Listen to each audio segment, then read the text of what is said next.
I woke up in a strange bed with guards at the door, and I knew my life would never be the same again.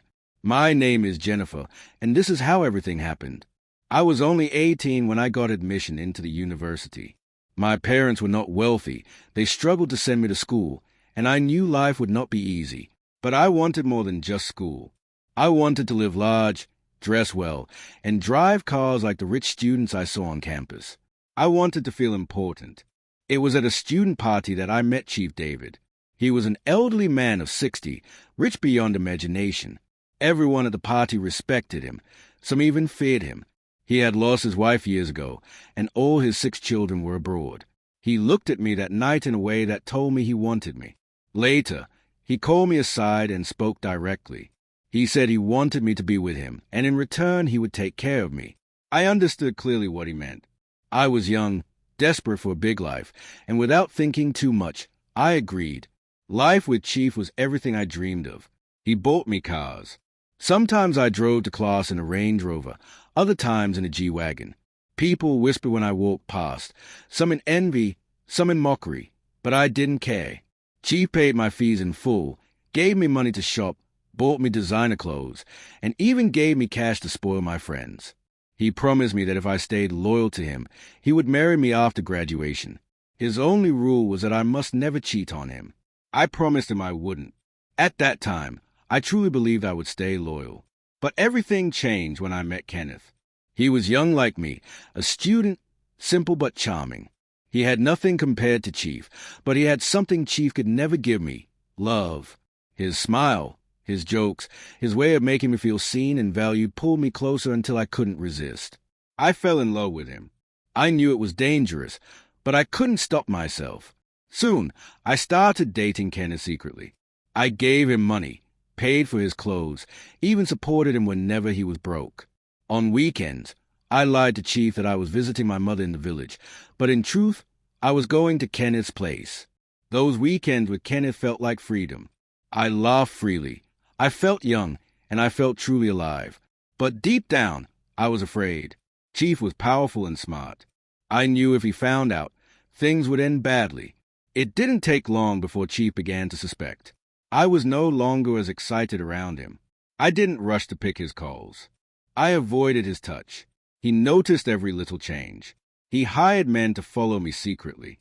Soon, they brought back reports of Kenneth. Chief now knew I was seeing another man. He was furious.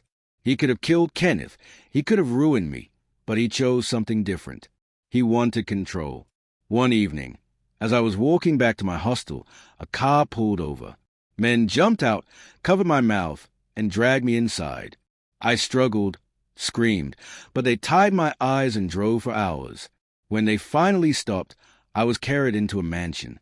When they uncovered my face, I realized I was in a house I had never seen before.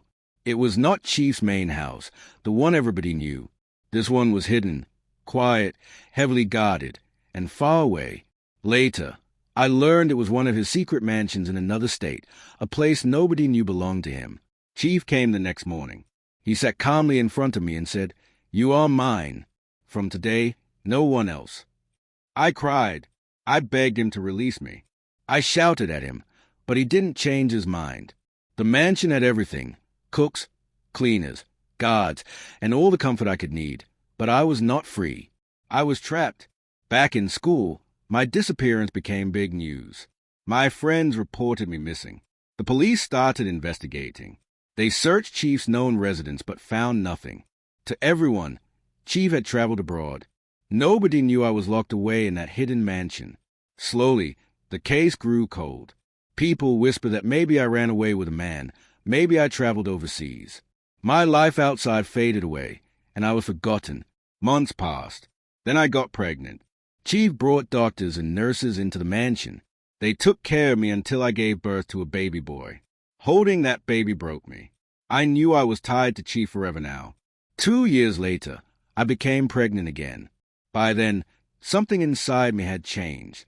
I had fought, cried, begged, but nothing changed.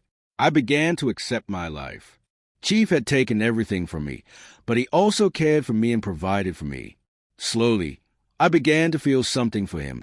Maybe not the love I once dreamed of, but something real enough to keep me close. I begged him to forgive me for Kenneth.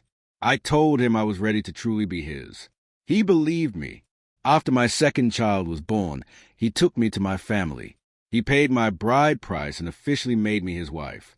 My parents accepted him happily. They didn't ask too many questions about where I had been all those years. All they saw was wealth and security. But the police had not forgotten. They came to arrest him for my disappearance. I stood before them and told them I went with him willingly. It was not the full truth, but it was the only truth I could live with.